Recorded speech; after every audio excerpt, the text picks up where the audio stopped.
Welcome to selfdiscoverymedia.com, where we discover the communities that are making a difference in the lives of others. Our self-discovery is something we are all making on our life's journey. Here you will find the people that will be your guidance, that will be your inspiration, that will be there for you in support on your journey of life. Do enjoy. Our next show is... Good morning, good afternoon, and good evening, everybody. Welcome back to another edition of Choose Positive Living, right here on selfdiscoverymedia.com. I'm your host, Sarah Troy, and I have the wonderful Sarah Nesbitt here today. Draw on the way, she says. Wow, has she taken a redirection? An opera singer, a marketer, and now she is an artist who draws what she sees on the way of life, capturing life in the moment, all the wonderful expressions that people have. Maybe in their hair, maybe in their makeup, maybe with the way they move themselves, in their expressions of how they feel today. Everything that's going on in life is around us all the time. But how do we embrace it? We walk around with blinkers all the time and we don't see what's there. She is a former opera singer, a self-taught live sketch artist and illustrator, and she loves to draw people and places and things that she encounters on the way.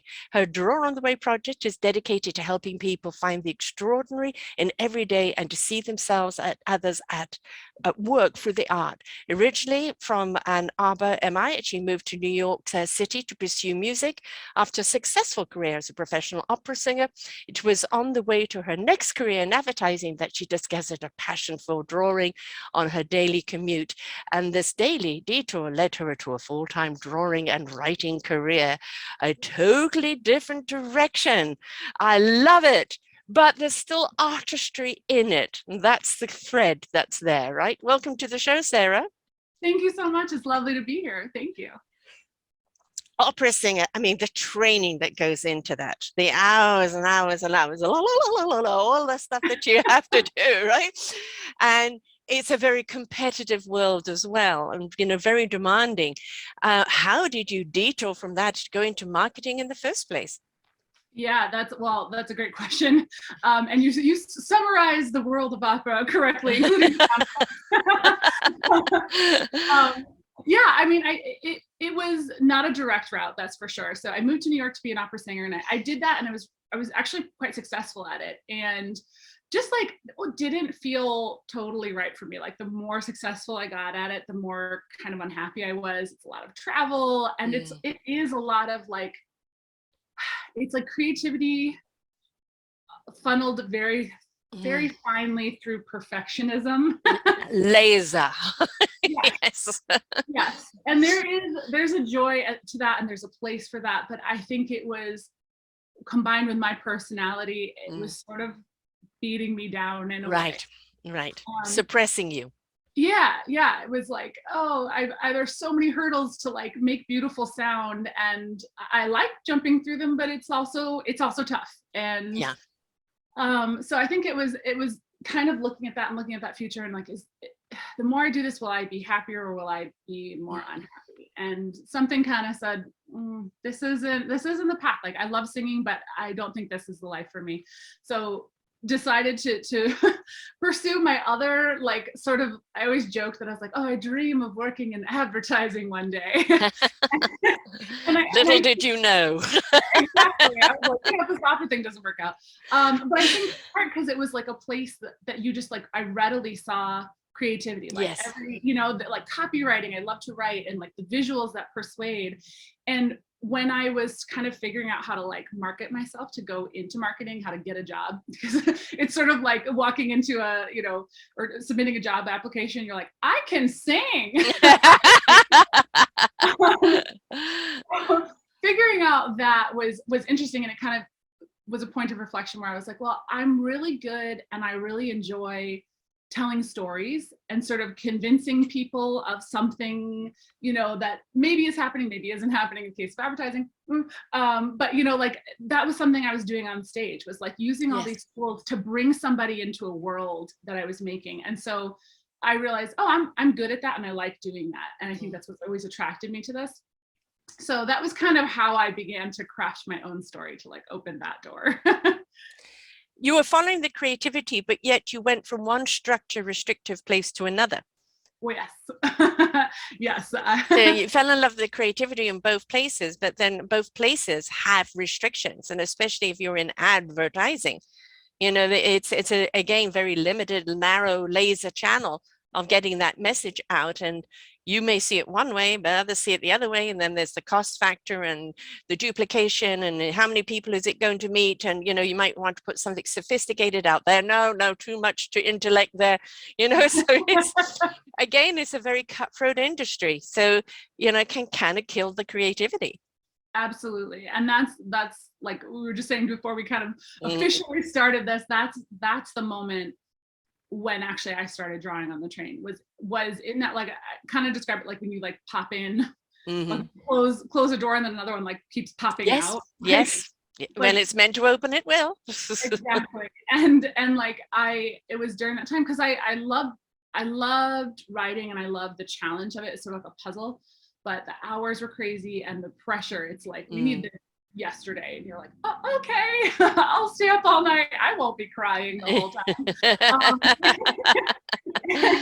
So it's kind of in the middle of like finding my way and like being, you know, in this environment where, again, like creativity was like being funneled through a kind of uncomfortable place in some ways.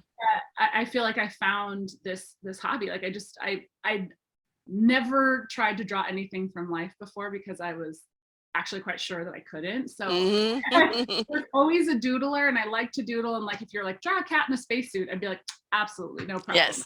You know, give me 2 minutes.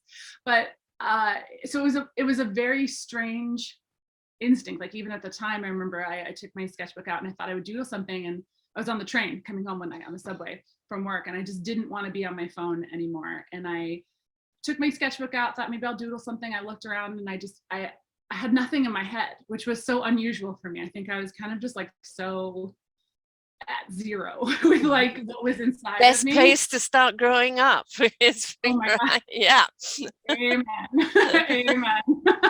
Yeah, that's a good point. And I think that's really where it was. And so I looked around and I saw the first person that I drew was this older gentleman. He was like, you know, 80 years old if he was a day, and he was wearing like 3-piece leisure suit with a fedora, and he was like going into Manhattan when everyone else was going home for the night. And I was just like, you know, this is like one of these classic New York people where it's like there's such a story here. And yes. Like, yeah. And it's like, well, I'll probably never know it, but like it's so fun to imagine it. Yeah. And yeah. And so you're doing invitational art. Yeah. Yes. Yeah. And that's kind of what I always hope is like when I started sharing was like to invite people to like imagine with me. Yes. Like, yeah. The what if. Have you seen the movie The Electrical Life of Louis Bain, I think it is? No. Very eccentric, Cumberbatch plays the character. Some critics didn't like it because I don't think they got it, but we're talking about somebody who probably be classified with autism today. But, you know, the pressures of the 1800s, he had to look after his mother and daughters, but he could sketch with both hands. He could do it in an instant. I mean, he was just a brilliant sketcher. And he started sketching cats, and his view of cats literally changed cats from being kind of vermin on the street to becoming pets. Wow. Right. And it's That's also and he also believed that everybody let off an electrical vibration, which he was classified as insane for at the time. Right. I think you will really connect to that movie, definitely, because you're quintessentially seeing the essence of a person, which is the energy of a person, which gives the question mark of like, where are they going? What are they doing? Who are they? They're setting up this energy, and it invites you to want to capture them in their moment. Oh, I love that. I've never actually thought about it as sort of like capturing an energy, but I love that. And I think that's really true, because like that was a big shift for me when I started drawing was, you know, immediately, because I was so trained in the classical method, like that inner critic was like, not the best drawing, you know, it doesn't even look like them, like all these oh yeah, inner voice, buzz off. Yeah, exactly. You're not, you've been demoted. Exactly. I wish. But like I think there was like also this sort of sense of like I'm not trying to recreate literal reality. Yes. And I'm trying to recreate like even like the sensation of like what made me see them or wonder about them. And it doesn't have to be that they're like as interesting as like somebody wearing like a three-piece leisure suit and a fedora. Like it could be any little detail. And like that's always what I try and remind myself and come back to, is like sharing and wondering about that essence of a person, because we are always telling something about ourselves. Like exactly. You know, we've all got a story and we don't realize it doesn't have to be pen on paper. We carry our story around with us every second of every day. Some people see it, some people are interested in it, some people just pass us by. Yes. And you're capturing that story, untold story. And it's the untold story that, you know, we say inspiration begets invitation. And when we're inspired by that untold story, it goes, now what if? And in that what if is like, what if it's possible for me? Or what if I was in that position? Or, you know, what if that, and if we can reflect back and have a good look at ourselves and where we are in our lives, you know, it can help us go, are we on the right track? Are we going in the right place? Because we're so busy living an outside life that the biggest problem is we're not connected to the inside. Now your inside's been screaming at you. Opera, you know, marketing, and is being saying, get that goddamn pen in your hand, girl. You know? Yes. But you had to go through the process to get there. And as you said, you were at zero, you were bottomed out. And that was the best place to be to start. Yes, absolutely. Because I had there were no stakes when I started.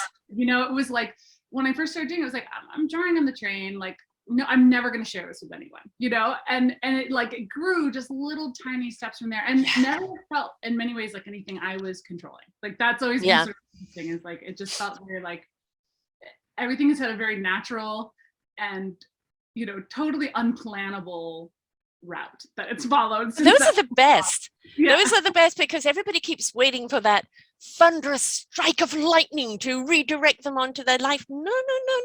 It's that spirit coming through the cracks. Yes. Right. Yes. And it's like, I'm just going to set a little light in you. Oh, there's another light. Oh, and another light. Now we can actually open up those curtains, you know. And if it hits us all at once, for a lot of people, it's too much. So, you know, this is why I think it coming in slowly and like opening up the light that's within you. And you probably won't appreciate what you're doing or what you're seeing had you not made the journeys you've made before. Yeah. I can totally agree with that. And I think even in having a classical background, I realize now, classical music background, that so much of this drawing and like writing a book about how to get other people to do this has been geared towards sort of like, it's almost like a you know, therapeutic exposure therapy reaction. Like that, you know, world where like everything you do sort of is like being examined by someone else, but by virtue of teaching you how to do it. I mean, critique is like really important. That learning. So I feel like creating a world where I was like, I'm just going to set the rule that everything I do is right. Even if it's a huge mistake, I'm going to be like, great, this is a very helpful mistake. Like, I love it. A mistake is a lesson. Oh yeah. Failure is not learning the lesson and choosing just not to move forward. But, you know, landing on your ass and getting back up time and time again is just a lesson. Look at a skater. How many times are they on that ice before they learn to find that balance? Yes. Right. And they also learn how to fall and get back up with grace. Yes, that's so true. That's so true.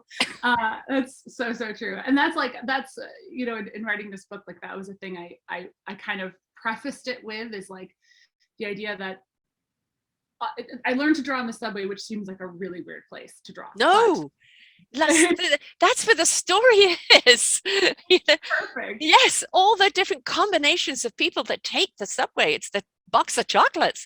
Oh my goodness. Yes, it's like it's endlessly fascinating. And like you have these restraints of like, you have the restraint of time. So it's like no one rides the subway. You know, I've never, you know, traveled more than like 20 minutes on average with somebody drawing. So it's like you have this constraint of time, but also the infinite time, because it's like, I'm going to get on the train later today. I'll get another chance. Yes. So, Yeah. time and repetition and mistakes. And I always draw in pen, and I feel like that is very helpful because it forces you to say, yeah, I'm just going to make a mistake and I'm gonna have to live with it because I don't have an eraser. So But also to see where it goes. The big yeah, word allow. yes, You know, you did this line and normally you wouldn't do that line, but what if this line is actually leading you to another line and all of a sudden it's forming a different picture to what you had in your head? absolutely. One of my favorite drawings I ever made was I was like going to work one morning and I was drawing this woman. She was like perfect coiffed Yeah. bob. And it was like so satisfying. And I was like, had like done it in like 2 lines and I was just about to finish it up and somebody sat next to me and it like bumped my arm. Right. I was like, you're in my arm, here you go,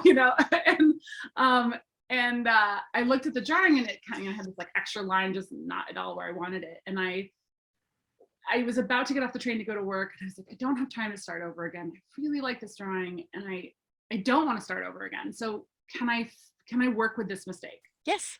And I started drawing in lots of lines to kind of redefine that bob. And like when I was done, I had this sort of tangle of lines that was like so different than what I planned in my mind, but also was like, it was kind of, even though it was a small moment, it was like revolutionary for me because it was Yeah. like, oh, Yeah. that wasn't ending, Right. And the thing is, it was taking something that was perfect and even showing an imperfection in it, which is perfect in itself. Yes. Yes. Amen to that. I've got one of your posters here that's on your Facebook, but it's of all the faces that you've drawn. And Yeah. you really know how to capture hair. Yeah. I mean, it's just like, the braids and the bobs and the this and the that. And it's just like, and, with the hair, people think hair is just hair. It isn't. It's an extension of yourself. It's an expression of yourself. And why do we spend so much money on hairdressers? And it's because, oh, I'm having a bad hair day. It can affect you, right? Hair is an expression of who we are. And especially in, the African world, it is, their hair is just so beautiful and can be just so full of expression. And, the Oriental, when it's the long hair and the various styles, it's an extension of who they are. So actually capturing them from their hair with just the silhouette of their face is a beautiful expression of who they are. Yeah. I love drawing hair, especially curly hair. Like if Mm. someone gets on with curly hair, or somewhere I am and then I see curly hair, I'm like, oh, because it's so meditative, just like drawing a little, it's like you just kind of get lost in it. But I totally agree. And I feel like that, kind of going back to this idea of like looking at the world differently and sort of trying to be curious about the people and the things that fill our world. Like hair is a reflection of like culture and heritage and creative expression and like somebody's personal aesthetic, and it is so personal. And so even the detail like that is like just one of the sort of ways that people talk about themselves in public without saying anything. Right. And Yes. so I Yes. do love the challenge of like, figuring out how to kind of like be curious about that and respect that and like honor that by like, how can I sort of take this expression that you've made and like kind of recreate it in a way that I think taps into like maybe what you were trying to say or what it said to me. Well, and why do we do that? Because it's an expression of what we're trying to say to other people. Right. So, it is that expression. It's also, I just love your kind of just simple silhouette of the profile, and, a lot of people, it's all in the eyes, but again, it can be in the structure of the face, the way the head is held, where we are, the head down to the side, up, is a lot of, we kind of up to the side, the wonder look. Looking down, maybe I'm feeling sad, looking to the side, inquiring, it's all of that, which is just so wonderful. And, I think if we stopped to take in the art, and everybody thinks the art has to, I mean, I love color. Yes, I absolutely love color, but I have 2 children who are sketch artists, right? And it's that I love their expression.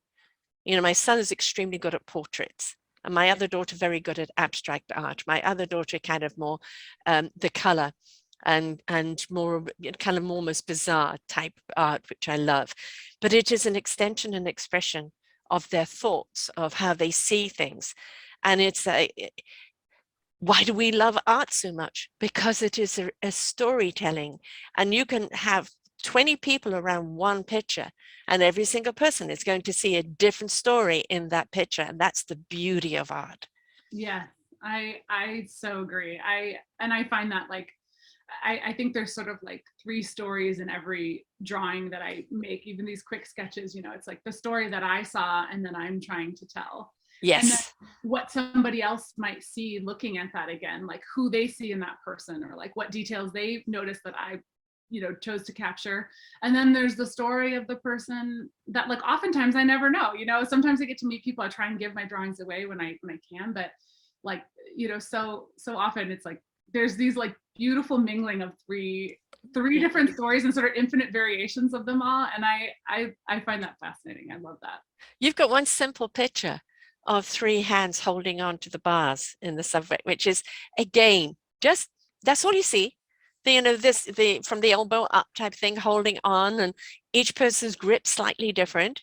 Yeah. And again, I think what I love about your artist is that your lasering is in to an expression, to a moment, to capture something, because we're so saturated today and inundated with visuals that we actually have lost the art to see. Yes, yes. And the way you capture just the simple moments makes us pause and look at it, and look at it in a different way.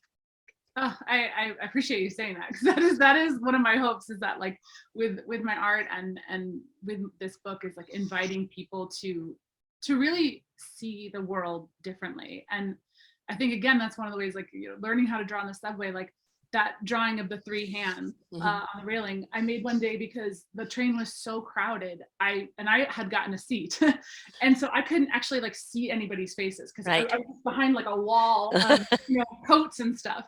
And I kind of looked up and I saw this, these three hands kind of stacked one right in a row, and it was an older hand, a younger hand, yes. like a very strong, like kind of more masculine, thick hand, and like I just felt like that is the perfect encapsulation of the subway. Like all these different people kind of holding on together, like sort of forced into like make this journey together. And there's like, again, all this like story and meaning in just this tiny little snapshot. And by virtue of being in this strange space, that sort of forced me to kind of, not look for the most obvious thing. Right.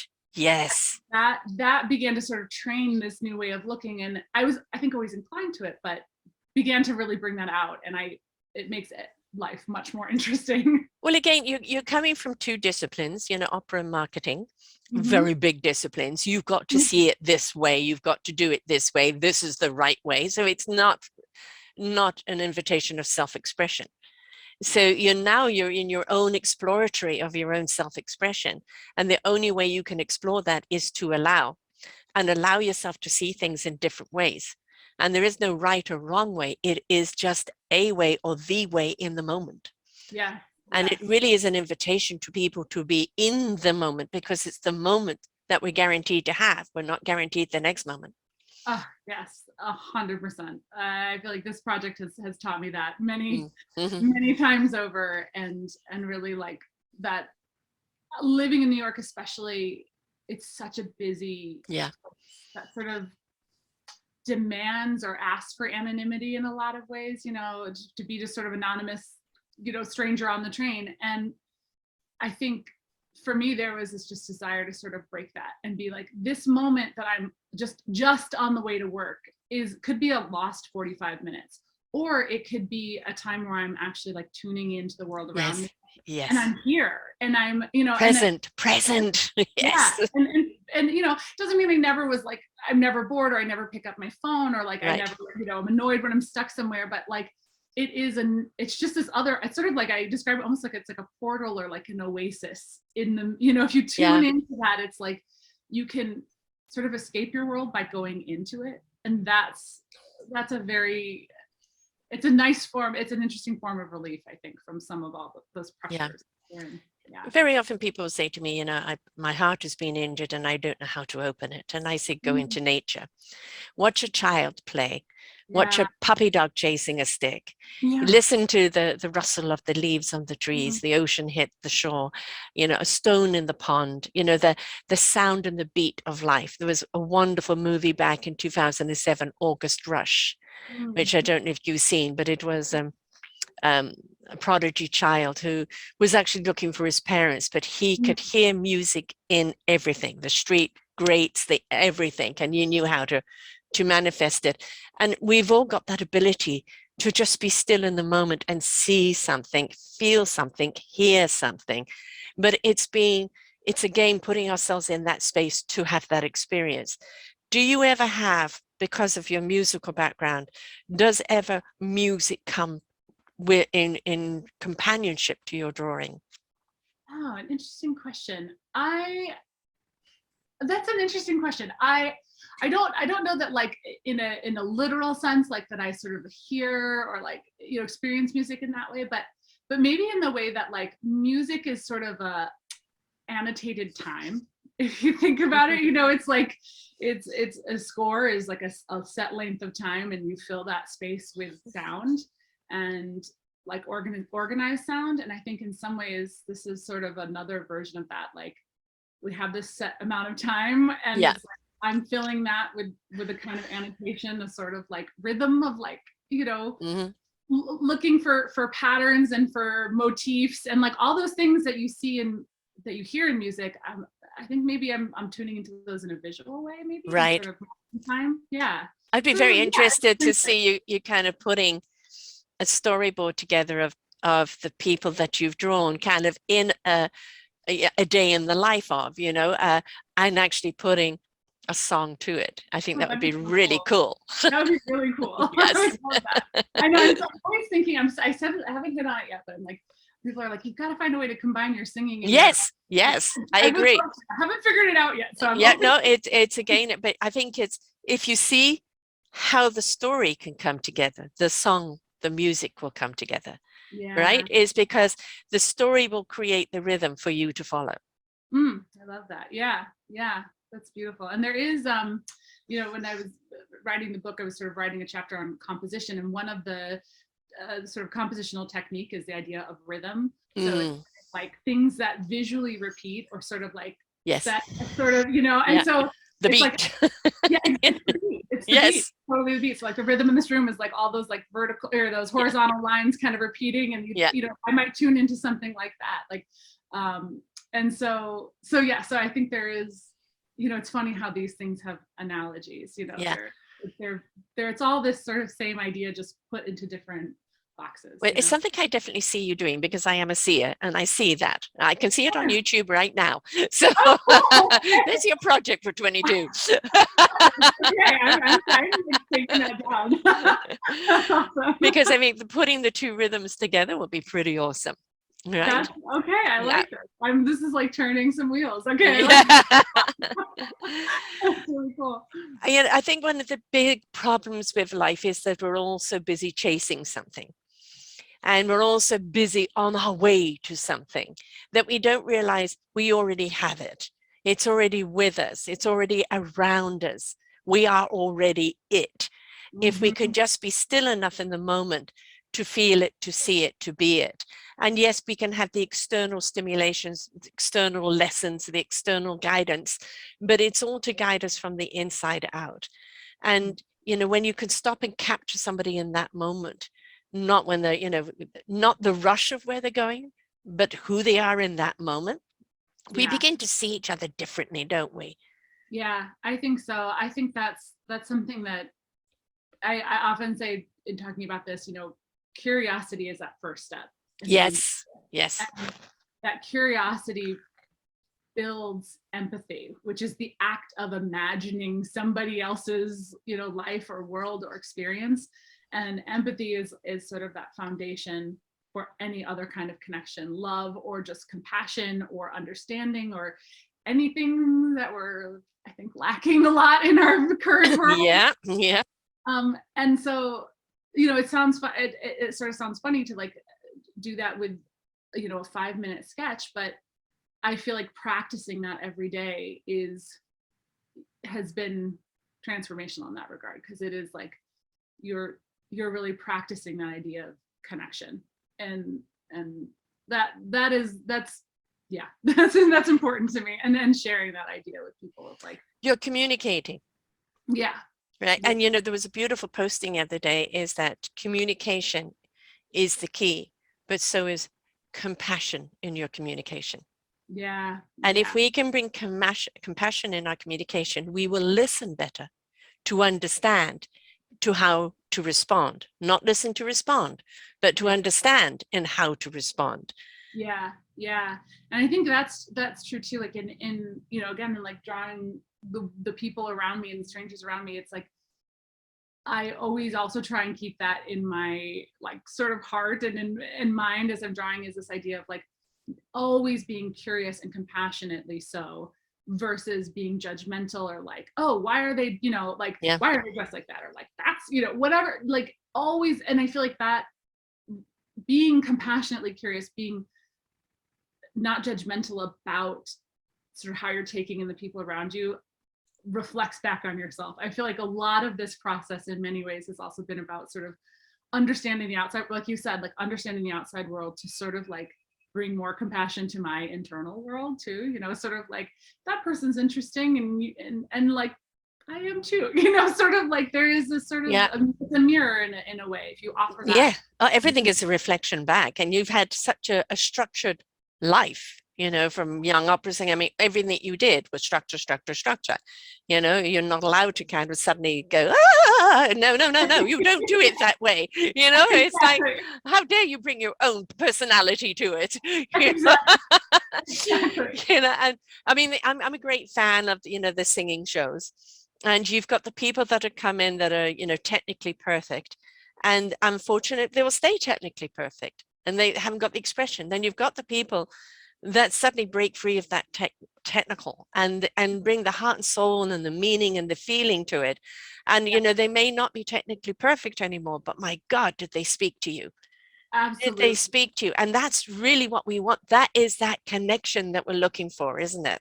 Absolutely. I remember actually on that count, a great coach that I used to work with when I was singing, was really brilliant. And I was working on this song, and it's a really beautiful French art song, and it's like full of pathos and sadness and like, you know, and I was singing it, and he was like, this is gonna sound weird and you gotta trust me, but I need you to make some like ugly sounds. Yes. That is what this is. And you know, he was somebody I think who was like really got it, and somebody I think about when I draw now, because you know, at the time I like really couldn't bring myself to do it, because I was like, I don't want to make a like human sound. I'm here to make like superhuman sound, you know? Yeah.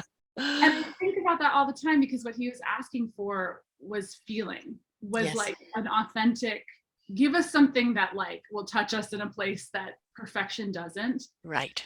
And I feel like that is when I always try and remind myself, and I try and teach this when I teach other people, is like a line that is filled with feeling is superior to a technically perfect line, you know, like, and that is, and if you sort of work in that way, you'll I think you can enjoy the process, because then again, that uncouples it from perfection. It's not like this has got to be the most perfect, faithful reproduction of what I saw.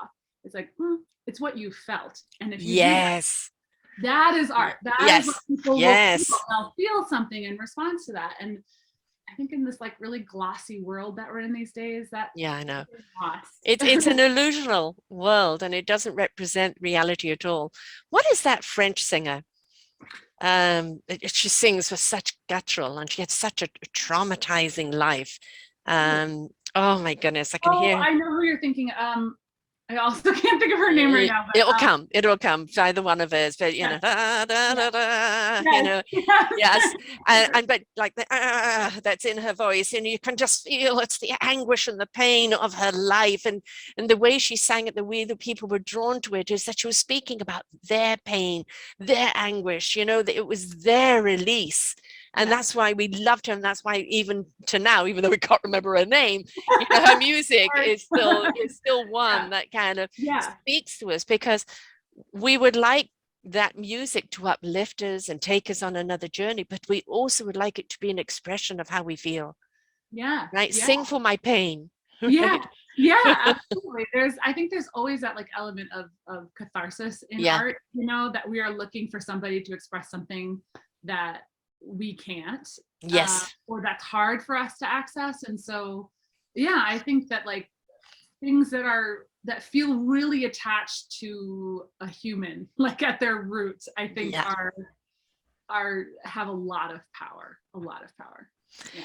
Yes. And, we can look at art and, and it can be just, there's that wonderful, just the simple profile, right? Mhm. And there's also the wonderful art where have a moustache and a top hat and the little eye thing. And it's like, what other pictures do you see in that? Yeah, right. Right. And it's all of a sudden you don't just see that and you see this and you see that and you see that. And it's like an Alice in Wonderland journey where you're Mm-hmm. seeing something different. What is it saying to you?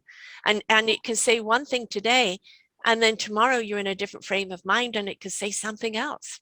Yeah, absolutely. And that's, I think it's such a cool thing. And that's, I really want to empower people to believe that they have the power to do that themselves too. Yes.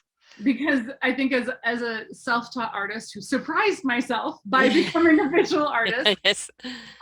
I think like, I feel like that is being able to create something that like someone else could look at, or that you could even look at. Like when I go back and look at my sketchbooks, I remember that moment. And sometimes, it's like going back to that moment. And even if it's like a Monday, it's like, yeah, I remember I was like, had a big project at work that day. And I was like, really anxious. And I remember drawing this and this was so comforting, or like whatever, or, something even a nicer memory, like, oh, I was on vacation when I drew this, or like that, and those are basic ways to sort of react to art. But I really am a big believer that everybody has the power to record their world and to turn it into art that makes at least them feel something. And that's good enough. Yes, whether it's art, whether it's song, for me, it's podcasting. I do my own show every week, and sometimes I have no idea what I'm going to talk about until I press record. Sometimes there's one word, or one thing I want to direct, and I just press record and out it comes. And I write that way as well. And I've gone back and read my stuff and go, oh, who wrote this? And it's me. Impressive, because really what art is you're channeling the moment. You're opening up, your ego stepped out of the way, your preconceived, your dictatorship, all of that has gone, and you are just in that moment and expressing where you are in the now. But it's a powerful sensation. And I feel like I'm very much wired to be in that perfectionist kind of thinking world. Yes, so, it's drilled in you. So yes, I feel like that experience of like, it really do describe it as like an oasis, because it is just like, for the time when you're just so focused on like, how does that piece of hair move? It's like nothing else is in your mind. Right. And it's awesome. But awesome. The other thing for people who want to take up art, they go and get a canvas, or they go and get a sketchbook. And they're doing it at home. No, I don't like this. Erase. Oh, no, this doesn't look good. If you actually look at the way you're doing it, being in the moment, capturing what you're capturing in the moment without the editing, then you actually begin to see not only your style, but the way you see things, the way you capture things.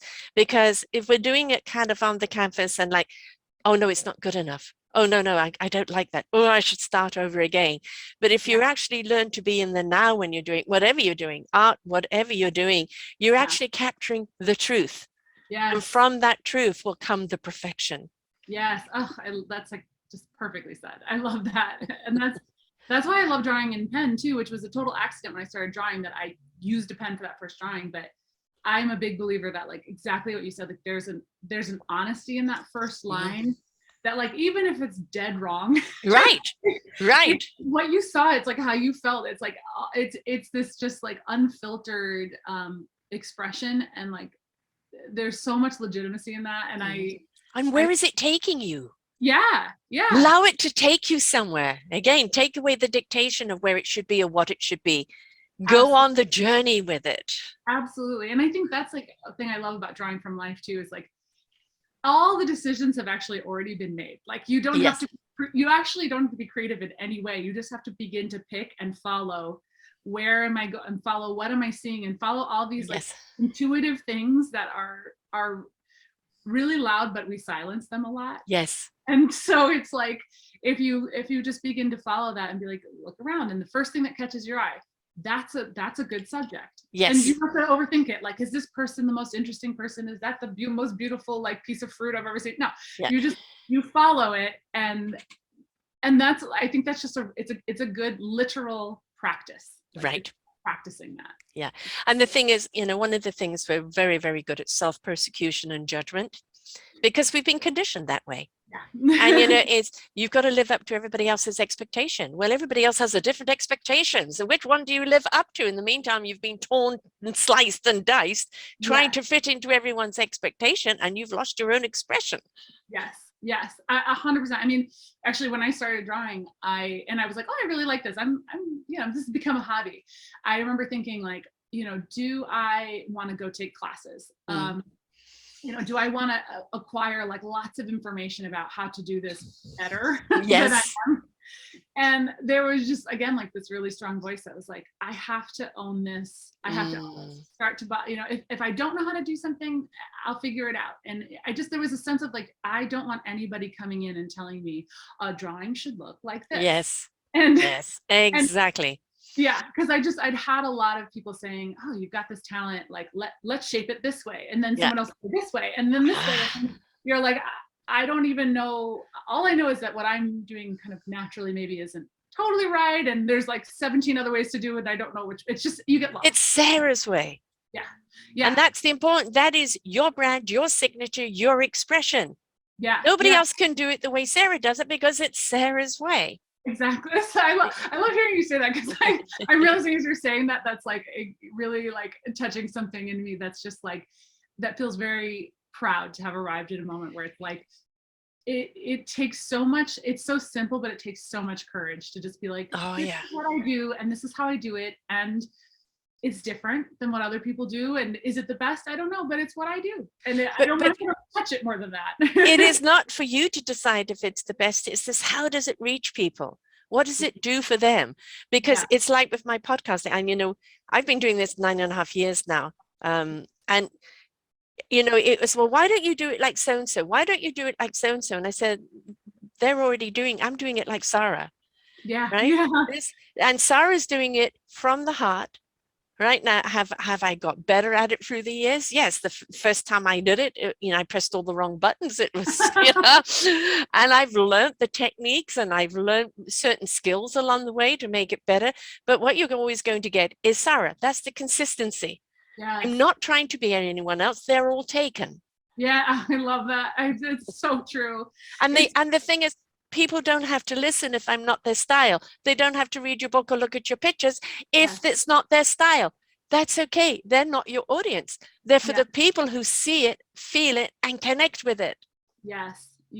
I could not agree more. And it's such a hard and simple realization to come to, but it is. And again, I feel like there's so much in our world that like pulls us out of that. That's like, you have to be viral, you have to like have this reach. And it's like, I think the more that I've tried to strive after those things, the more I'm like, no, I think that really pulls me out of me. Like, I'm just gonna, like, there's a lot of power in just sort of, and being yourself. And I feel like that in writing this book, that was one of my big hangups at first about doing it, was like, I don't want to tell anybody right what to do. You're just sharing how you're doing it, not giving them, you must do it that way. Exactly. It's like, I feel like it's like, just in the end, I was like, I just want to be able to say, like, here are some things I found that make it easier. Here's ways to think about it, but like, you're going to figure it out in the way that is you. Yeah. And like, that is, I feel like that's shifting their perception. Yeah. And the ability to see things in a different way. You're not telling them how to see it, but how to open up to seeing it. Yes, exactly. And doing it in your own way. Because I feel like there's such power in that. And all, like, so many of our favorite artists, like, I think about people that I love as artists, and they're all so different, and they all have different styles, and I love them for different reasons. And so I have to remind myself exactly what you're saying. Like, the people who love what you do will find you, and you will find them. Yes. And like that's how it's meant to be, so it's okay. Yeah, and I get how many people following, how many people listening. I said all those that are ready to hear. Oh, I love that. Oh, I love So that. with your book and with your art, all those that are ready to see. Yeah. Right. Oh. And basically once we've done it, we can go out and promote and this and that, but really it's out there. And those that are ready to receive that information will pick it up. But it's out of our control. We can't demand people get it, that they see it the way we want them to see it. No, that's their journey. All you've done is given them a beautiful instrument to help them on their journey of life. Yeah. Oh, I love that. I just really love, I'm like going to write this down after we, all those that are ready to see. I love that. I think that's such a beautiful sentence. Yeah, I mean, we're so caught up in numbers game. You've been in the advertising business, and it's like, this is why they go so generic to try and fit one size fits all. And this is why they're not speaking to people as individuals, because they clumped us all together and they've dumbed us down and they numbed us down. And we've lost our self-expression because we're like little human droids walking around, and it's like, and I know what's going to happen in the video, because the video shows up. It's going to show me that manic look again. It always seems to do that. But it is, where I watched the movie, the show, The Walking Dead, and people said, "What do you watch that? It's all, zombies." And I said, it's not about the zombies. It's about our approach to survival. What do we lose our dignity? Do we lose our humanity? Do we find it? What else will we do to try and save people? And I feel in many, many ways, there's a relation to where we are in life today. There's so many people that are walking around dead, right? Disconnected altogether. And there are those that are desperately trying to be seen, trying to find their way, trying to find a connection, back to connection. And it's looking for any which way that's going to help them find that. And you're putting out a tool, you're putting out an expression, you're putting out an invitation for people who are on that journey of life, who are looking, who just stop and go, gosh, I'm going to look at people differently on the subway now. I'm going to look at people differently on the airplane or on the bus or anywhere, even in their cars driving by. I'm going to see them not just as other drivers or people in my way. I'm going to see them in their own expression. Yeah. And then we start making that vibrational connection. And that already is in that elevation that we need. Yeah. That's just perfectly said. I feel like I truly, just wanting to add to that is, I can't really add anything to that, but other than to just sort of say, yes, like, I feel like that is, as an artist, that's sort of like, I have thought a lot about that in all my roles as an artist in my life, is like, I think there is a big part of artist's job is to call people to life. Yes. And yes. The life within them, the life around them, and to spark that. And, that can be a really tiny spark or a big spark. And it's all, I just think that's a huge part of our job as artists, and to inspire that in somebody else so that they can do it. It's like a little waterfall, Right. And what you've done is, you've used your marketing skills. Like, I see here on TikTok, you're giving a drawing away and 12 million views. I mean, it's nice to have that, because what it does, it means that you are, extending that invitation out to other people. And the more people that see it, the more you're opening them up, more that invitation is there. So, it's a lot of times when people are, I'm into the art, man, I don't know how to explain. My brother's a writer, an author. I love his books. They're fantastic. He has zero way of promoting himself. Won't do any social media or anything. And I said, you moan that people aren't getting your books. So how do they find you if you're not out there, right? So you've used your marketing skill as well, just to, again, something that was in the moment that became such a big invitation that it's drawn 12 million people to see it and spark maybe some moments in their own lives, see things differently. Yes. And that is my goal. And it's been such a interesting like push or pull rather, that I've tried to really find that balance with, of like, how can I share this in a way that is truly honest and authentic and is not meant to like chase that really satisfying like ego valid. Like, I'm not gonna lie, when you get a lot of views, you're like, 12 million views. I'm the most powerful person in the world. That like, it comes to responsibility. Do you want it? Right. And also, and I feel like someone that I admire greatly, that I sort of spiritual teacher of mine, that like sort of said to me, sort of asked that question to me. She was like, do you want to, like, you're somebody who sort of or is good at organizing the chaos of the world. Yeah. You're good at looking and seeing and finding the essence, and just making sure that when you're putting that back out, that you're not adding to that chaos of like, inauthenticity and sort of like faking stuff. And that, when I'm sharing, it's sharing from this place of like, this is what happened. This is what I do. Now you've seen it. What does that inspire for you? And trying to like, it's a dance, trying to, make sure that it's always connected. You're coming from the center. Right now we're very, very much in a tornado and a hurricane of life. Not only environmentally, what's going on. It's been so many disasters lately. The pandemic, the disconnection that's been going on for a number of years. The invitation from the universe, from the earth, from whatever divine source you follow, is for us to come together in simplicity, in honesty, from the heart, from the soul. Bring your spirit, dance with us. And how can we together be be a participant and be someone that shares their beautiful gift with the world, because that is what's going to help move us forward. And the more and more that story is just simply honest. Yeah. Right. And the word that I love right now is flawsome. Oh, I like that. I love flawsome. Every single one of us is flawed in some form or other, but that's what makes us so beautifully unique. And when you stop trying to be what somebody else wants you to be, or what you think society expects you to be, or what you delusionally think you should be, and you start stepping into the beautiful essence of who you are from the center of the storm, you're no longer in the chaos. You've become the clarity, and that clarity starts rippling out and hitting other people and calms them down and allows them to remove themselves from the chaos.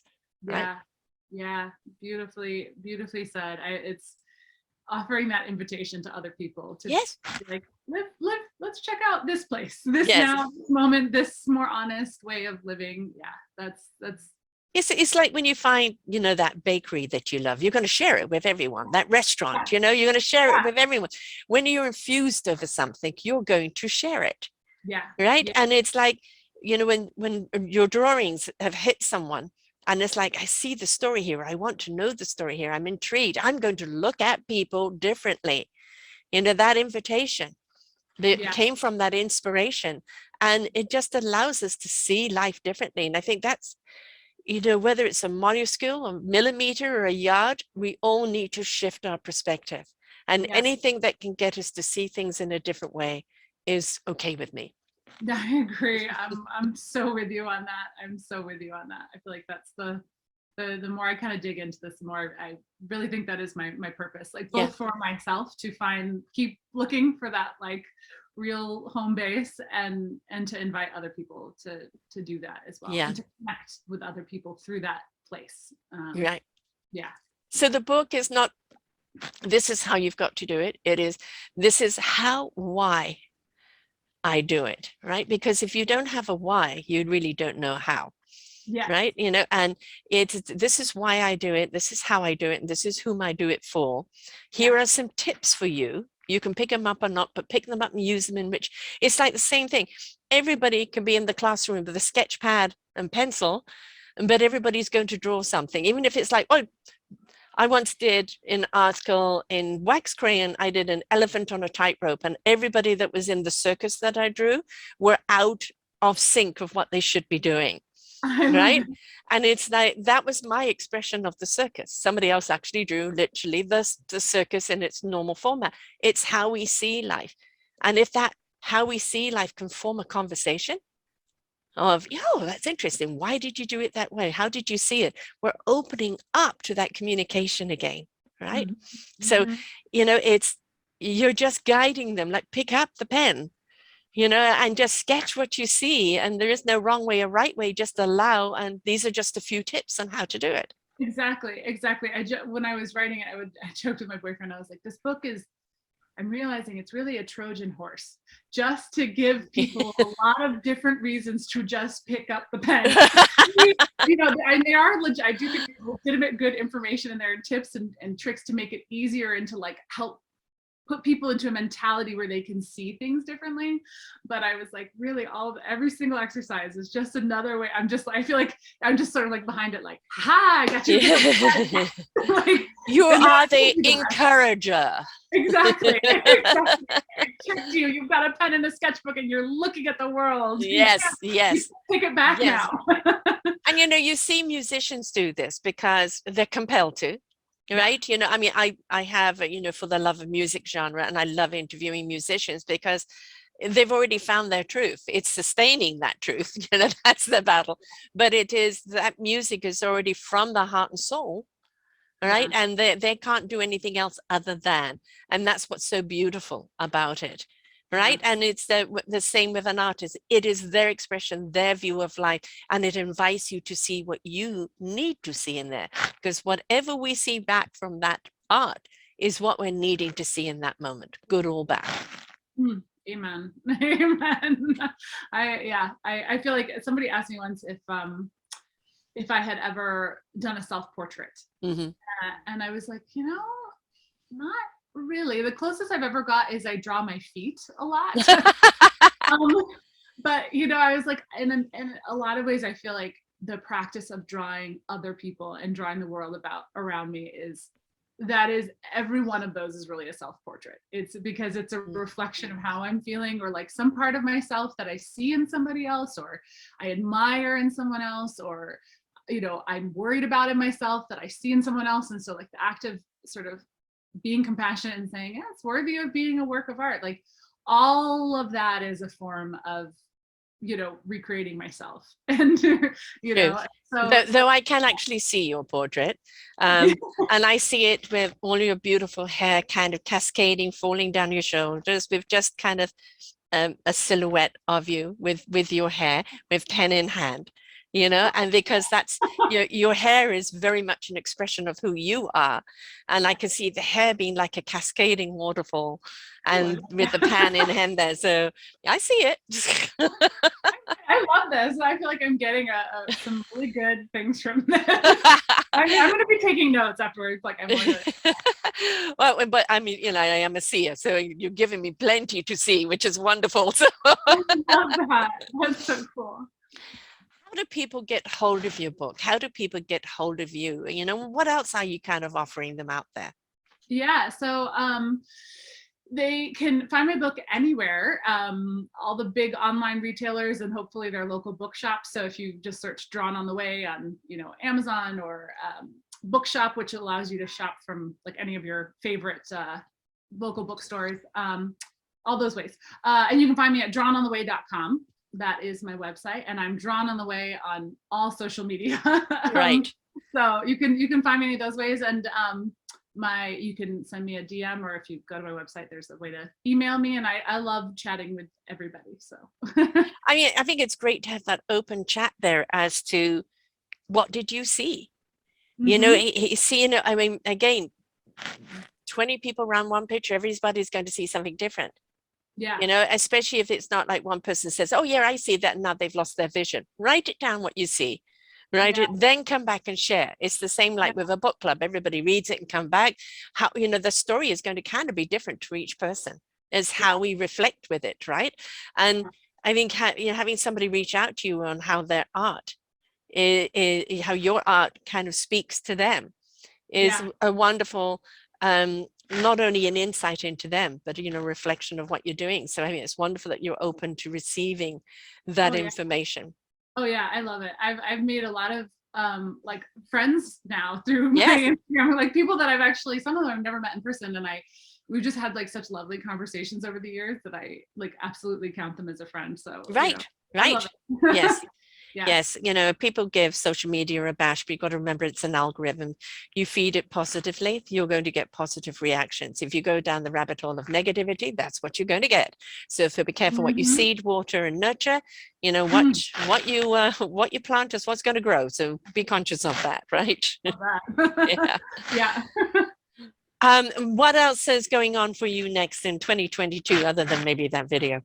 Other than sitting down and thinking about how I can finally combine these two things. I mean, you may be hearing from me more about that.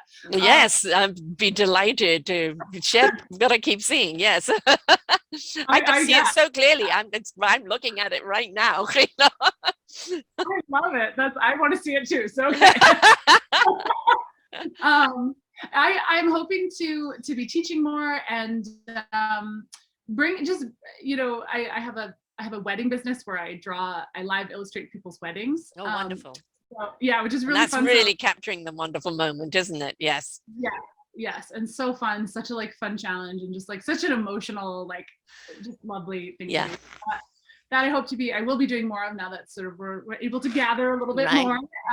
So more of that. And then I'm hoping to really just, I've done some interesting installations this year, sort of bringing this project in a little bit more visible way into spaces. So creating like a living portrait gallery that sort of like brings this to life. So I'm hoping to do more of that in this next year, just kind of keep bringing this idea to as many people as I can in as many ways as I can. So there's another vision coming. The elderly. Oh.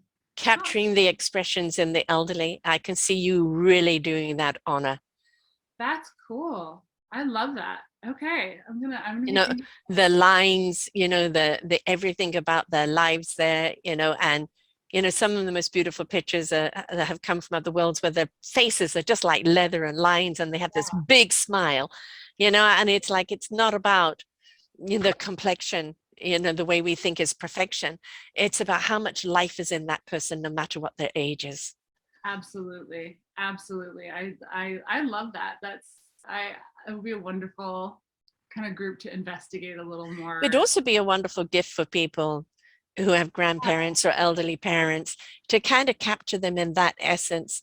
You know, as I said, my kids are sketch artists. And so I love my son at 14 or 15 did a sketch of my father in his RAF uniform. And although he captured it so very well, he also brought out the essence of my father, whom he never met because he died when I was 11. But you could just see that essence there. And I think capturing especially the elderly with their beautiful lifelong stories in their face, in their hair, in their expression. Oh, I could just see that being a fabulous canvas.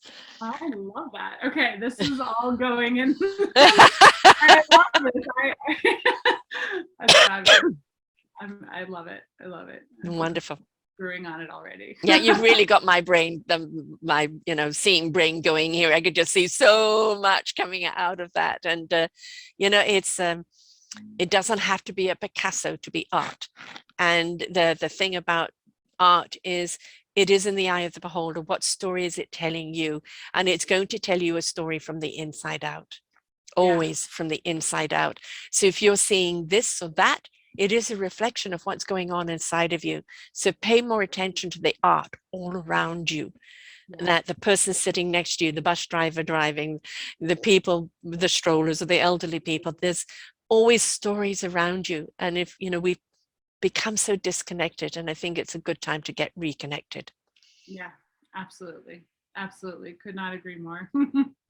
So I have on your show posting where everybody can get Amazon, Barnes & Noble's, Indigo, and all the other ways that you can get. It's all here.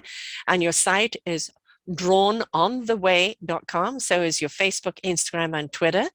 And people can reach out to you. And I just want people to, pick up pen, pencil, whatever it is that you have, and just give it a go. Do not think perfection, right? Just almost closed eyes, just let it go.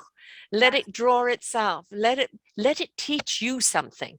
Yeah. Let it show you something. And take that dictation. It has to be, ought to be, should be, this be.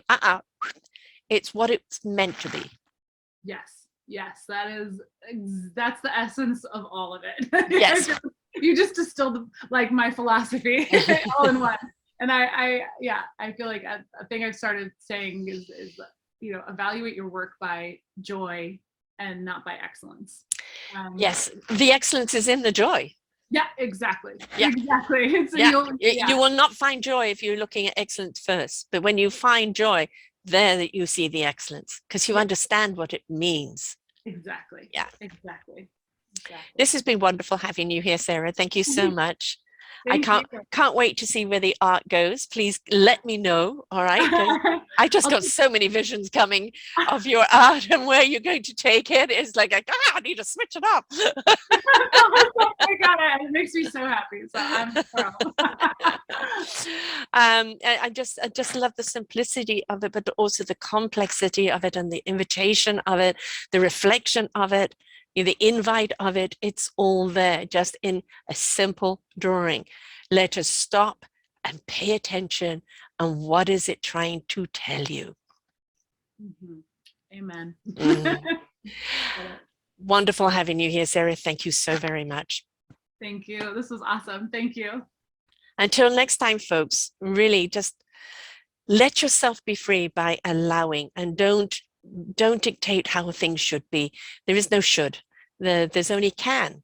And it just, when you just allow yourself to take that journey, you'll be so surprised of what comes out of it and what you're capable of.